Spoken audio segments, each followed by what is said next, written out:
SFI-ന്ന് ഇങ്ങോട്ടേക്ക് മാറാനുള്ള ഒരു കാര്യം? SFI-ന്ന് മാറാൻ വെച്ചാല് 2020 തദ്ദേശ തെരഞ്ഞെടുപ്പാണ്. ആ സമയത്ത് എന്റെ നാട്ടില് കള്ളവോട്ട് ഞാൻ നേരിട്ട് കണ്ടിട്ടുണ്ടായിരുന്നു.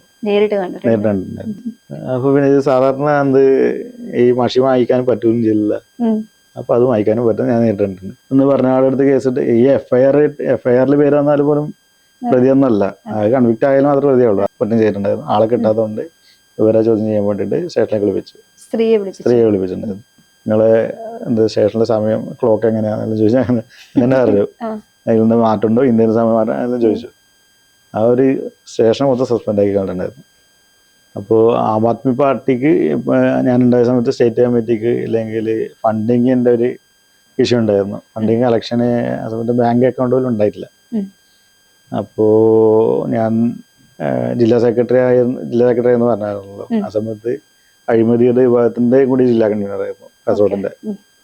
അപ്പോൾ ഞാൻ അഴിമതി കേസുകൾ കാര്യങ്ങൾ എടുക്കും, പരാതി കൊടുക്കും. പരാതി കൊടുത്ത് നടപടിയായിട്ടില്ല, നമുക്ക് പിന്നെ കോടതി വഴിയുള്ളൂ. ഫണ്ട് തരാൻ ആൾക്കാരും ഉണ്ട്. പക്ഷെ ഫണ്ട് നമുക്ക് ഡയറക്റ്റ് നമുക്ക് ശരിക്കും ശരിയല്ലല്ലോ, നമ്മളെ പേഴ്സണൽ അക്കൗണ്ടിലേക്ക്.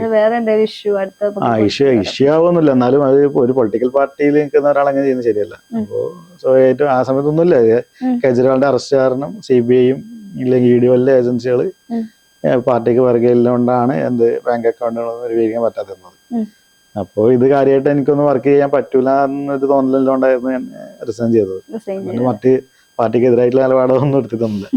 എനിക്കെതിരായിട്ടുള്ള നിലപാട് പാർട്ടി എടുത്തിട്ടില്ല. അത് ആ സമയത്ത് ഞാൻ ഉദ്ദേശിച്ച പോലെ എനിക്ക് പ്രവർത്തിക്കാൻ പറ്റില്ല എന്ന് തോന്നിയോണ്ട് മാത്രമാണ്, വേറെ ഒന്നും ഇല്ല. SFI-ന്ന് ഇങ്ങോട്ടേക്ക് മാറാനുള്ള ഒരു കാര്യം? SFI-ന്ന് മാറാൻ വെച്ചാല് 2020 തദ്ദേശ തെരഞ്ഞെടുപ്പാണ്. ആ സമയത്ത് എന്റെ നാട്ടില് കള്ളവോട്ട് ഞാൻ നേരിട്ട് കണ്ടിട്ടുണ്ടായിരുന്നു.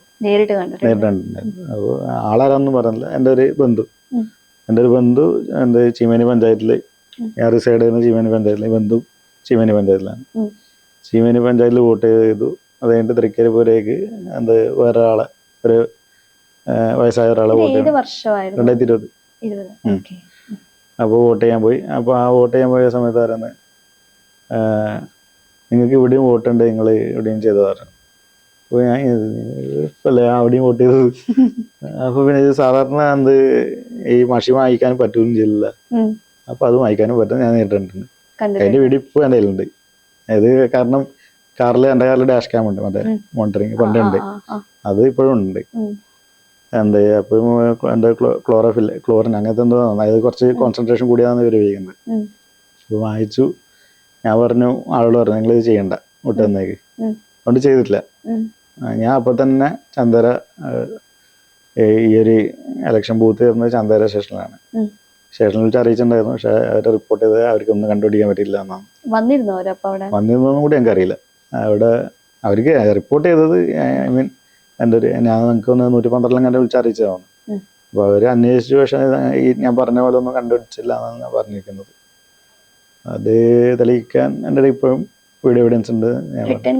കൊടുത്തിട്ടുണ്ടായിരുന്നു. പിന്നെ ഞാൻ പിൻവലിക്കാൻ കാരണം ക്ലോസ്ഡ് ആയിട്ടുള്ള ആൾക്കാരായോണ്ടാണ്, അവർക്കൊരു വെച്ചിട്ട്. പക്ഷെ എന്നിരുന്നാലും എനിക്കിത്, ഞാൻ ബ്രോഡായിട്ട് ചിന്തിക്കുന്ന ഒരാളാണ്. എനിക്ക് ഒരാളെ കൊടുക്കേണ്ട ആവശ്യം ഒരു ഇതും ഇല്ല. എനിക്ക് സിസ്റ്റം ശരിയാക്കാന്ന് മാത്രമേ ഉള്ളൂ. അതിൽ ഞാൻ ഉൾപ്പെടുന്ന എല്ലാവരും വിളിച്ച് അറസ്റ്റ് ചെയ്യുന്നത് തൂക്കിക്കൊല്ലാന്ന് ഞാൻ അത് ചെയ്യൂല. ഞാൻ മാക്സിമം ഇൻഫർമേഷൻ കളക്ട് ചെയ്യുക, സിസ്റ്റം ശരിയാക്കാനേ നോക്കുള്ളൂ. എത്ര വലിയ അഴിമതിക്കാരനായാലും ആൾക്കാർ പരിഗണന കൊടുക്കും. ഞാൻ നോക്കും, ശ്രമിക്കും. ആള് സഹകരിക്കുകയാണെങ്കിൽ ഇൻഫർമേഷൻ എടുത്ത് കൊടുക്കുക. ബന്ധുക്കള് വല്ലതും ഇതിന് പരാതി പിൻവലിക്കാനോ അങ്ങനെ വല്ലതും പറഞ്ഞിരുന്നോ?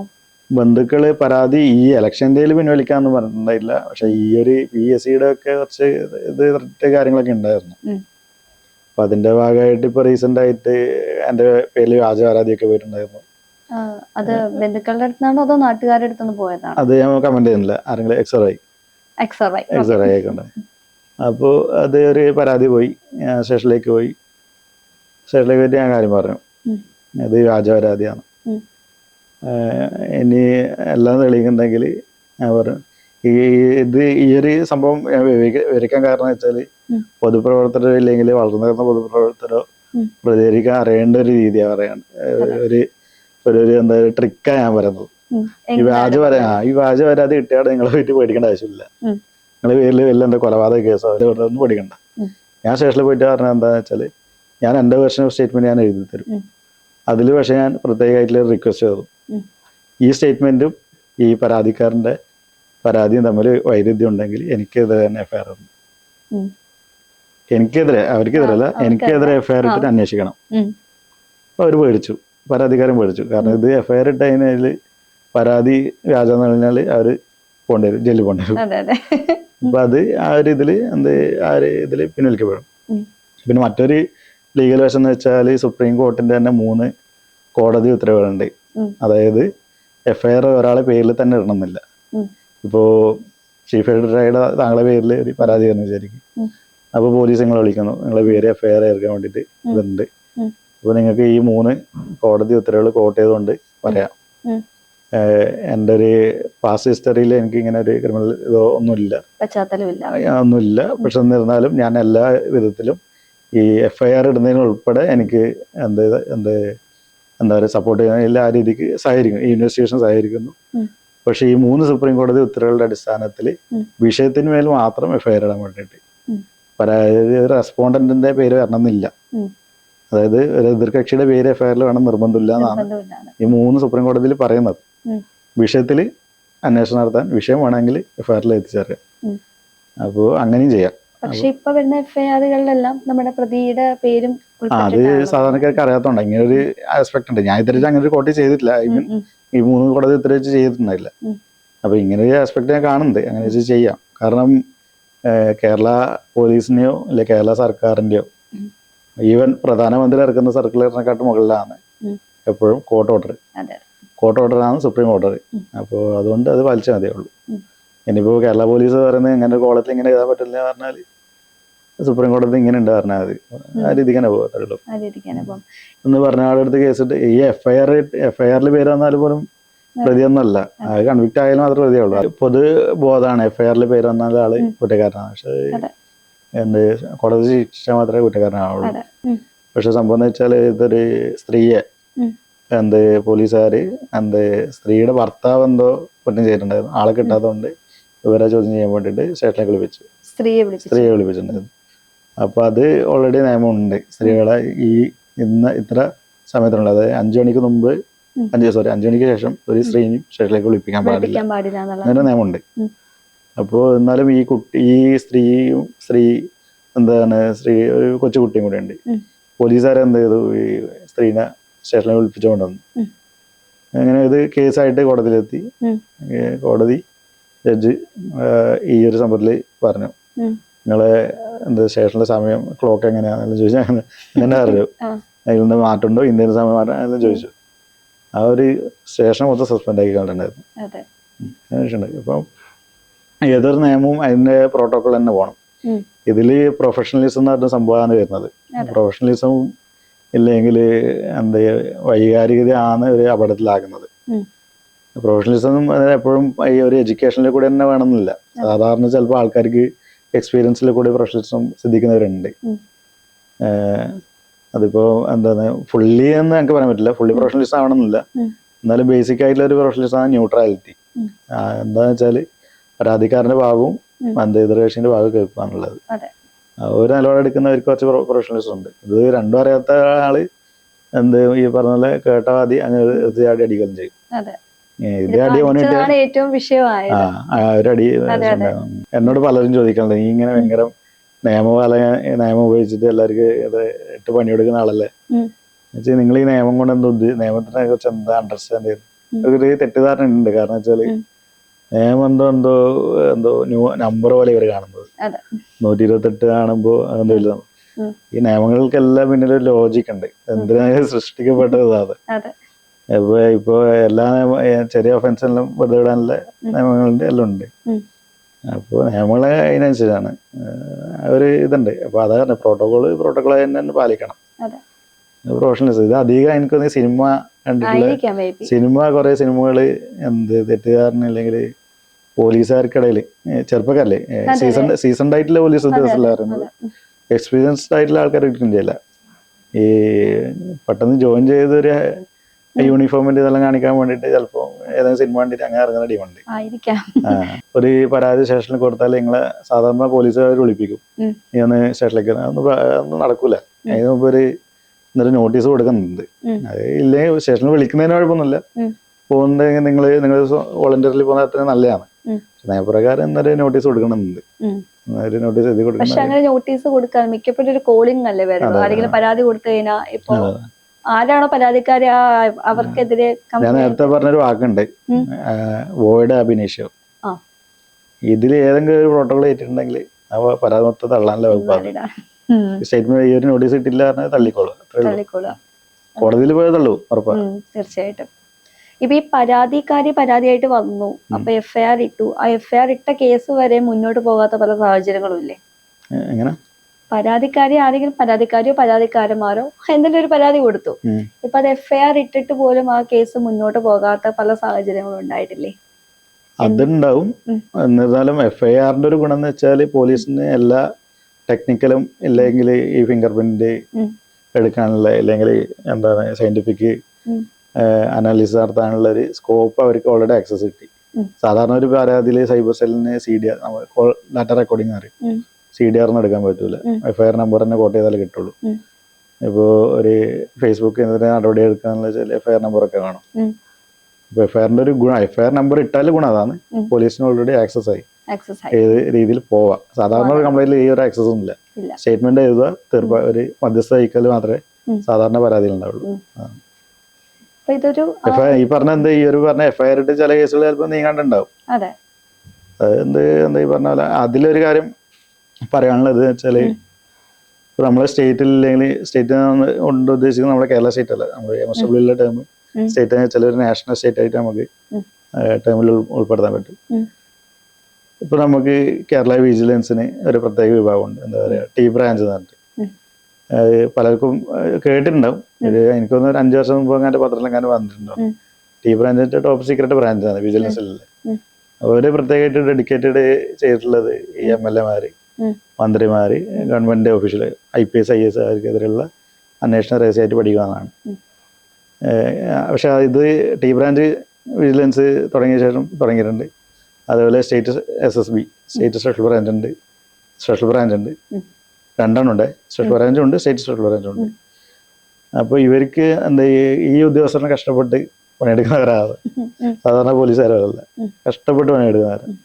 അവര് സാധാരണ ലോക്കൽ പോലീസ്, ഞാൻ അങ്ങനെ കുറ്റപ്പെടുന്നതല്ല, അവർ ഡീറ്റെയിൽ ആയിട്ട് വെരിഫൈഡ് ആയിട്ട് സ്പെസിഫിക് ആയിട്ടുള്ള റിപ്പോർട്ട് മാത്രമേ അവർക്ക് കൊടുക്കുള്ളൂ, മേലധികാരികൾക്ക് കൊടുക്കും. ഇപ്പൊ മറ്റുള്ള രാജ്യങ്ങളിലൊക്കെ നോക്കിയാൽ നമുക്ക് കാണാം, എന്താ ഇന്റലിജൻസ് മോണിറ്ററിംഗ് അല്ലെങ്കിൽ ഓവർസൈറ്റ് കമ്മിറ്റി. നമ്മളെ രാജ്യത്ത് അങ്ങനെ സംഭവമില്ല.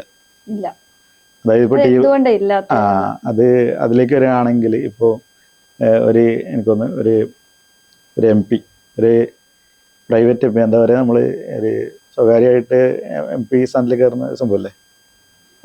അല്ലല്ല, ഈ MP സ്ഥാനത്തേക്ക് കയറുന്ന പൊളിറ്റിക്കൽ പാർട്ടി അഫിലിയേഷൻ ഇല്ലാണ്ട് അങ്ങനെ ഒരു MP ഉണ്ട്. എന്തൊരു തിവാരി എന്നുള്ള ലാസ്റ്റ് നെയിമുള്ളൊരു MP ആണ്.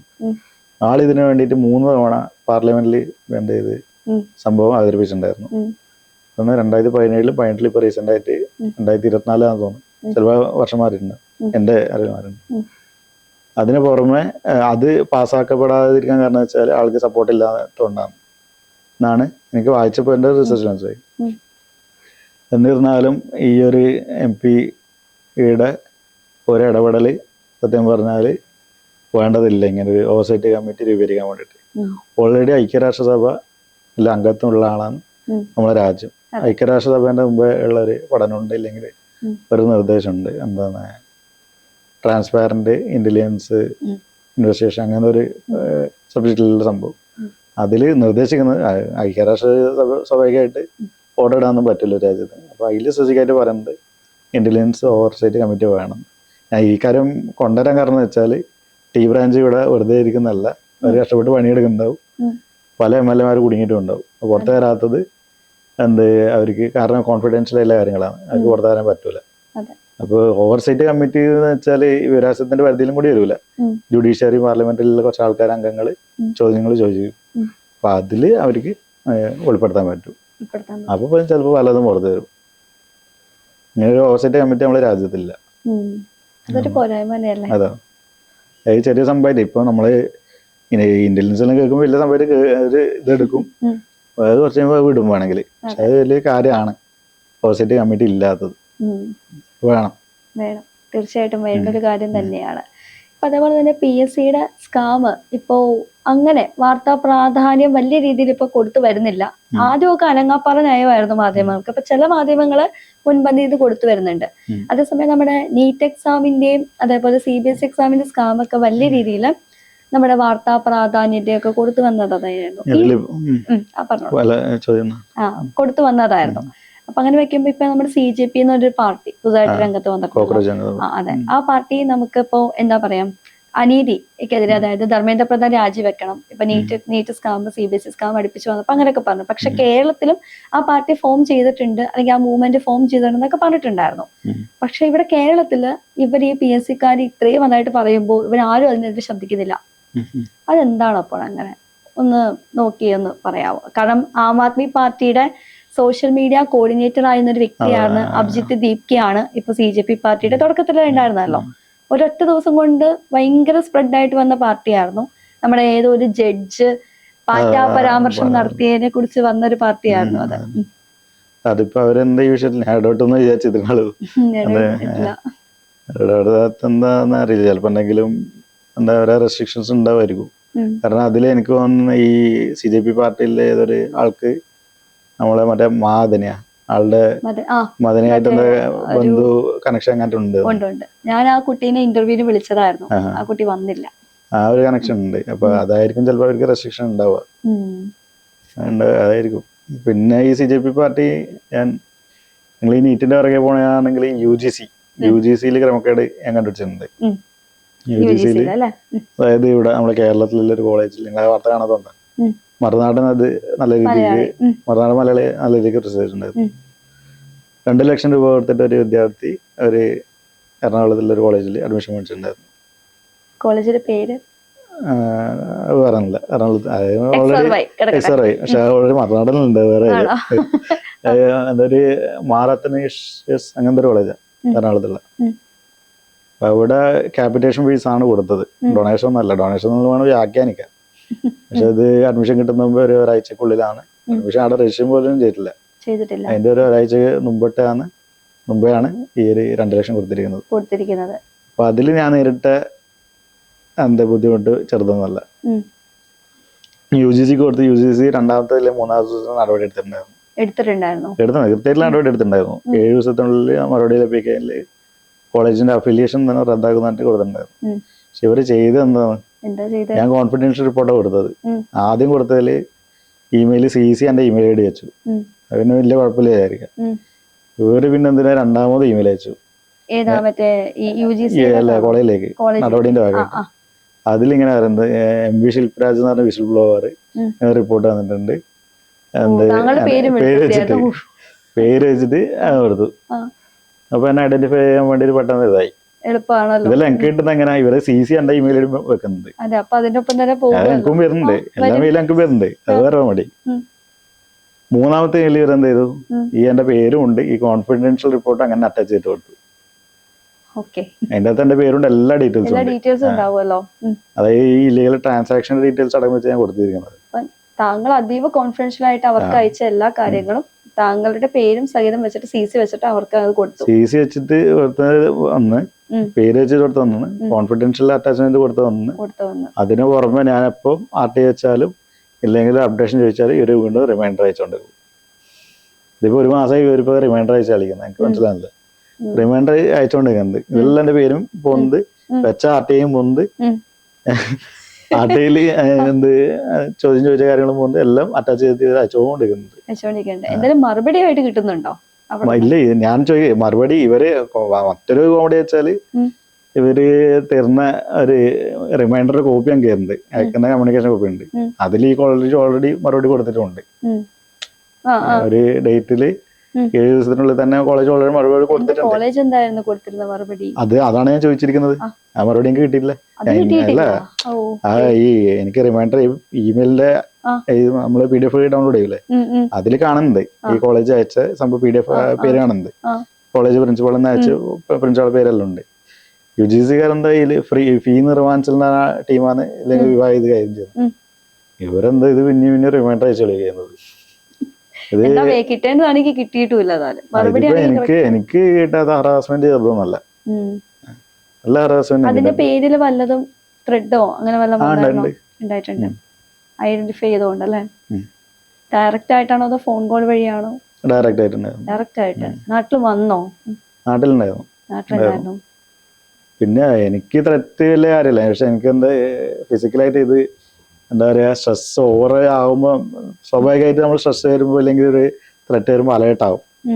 പേടി സ്വാഭാവികമായിട്ട് ഉണ്ടാവും. പേടിയില്ലാത്തവരെ മണ്ടെന്നേ പറയാൻ പറ്റുള്ളൂ. അപ്പൊ നമ്മൾ അലേർട്ട് ആകുന്ന സമയത്ത് നമ്മൾ സ്ഥിരമായിട്ട് ഒരു മാസം അലേർട്ട് ആയി എന്നാൽ നമ്മളെ ഫിസിക്കലി ഇത് എന്താ പറയാ ഹെൽത്ത് ബാഡാവും, മോശമായി പോകും. അങ്ങനെ അവസ്ഥയിൽ ഞാൻ ആയിപ്പോയി. അപ്പോൾ എൻ്റെ ബ്ലഡ് പ്രഷർ കാര്യങ്ങളൊക്കെ മോശമാകാൻ തുടങ്ങി. അങ്ങനെയൊക്കെ BP കൂടിയിട്ട് ഞാൻ തിരുവനന്തപുരം മെഡിക്കൽ കോളേജിൽ അഡ്മിറ്റ് ആയിട്ടുണ്ടായിരുന്നു. അതെ, ഈ ഹറാസ്മെന്റിന് ശേഷം. അപ്പൊ അതിന് ശേഷം സ്ട്രെസ് റിലേറ്റഡ് ആയിട്ട് കുറെ കാര്യങ്ങളുണ്ടായിരുന്നു. ഇല്ല, അതൊന്നും നടക്കൂല. അത് നടക്കൂല. അത് അങ്ങനെ വന്നാൽ അവരെ കഥ തീരത്തേ ഉള്ളൂ.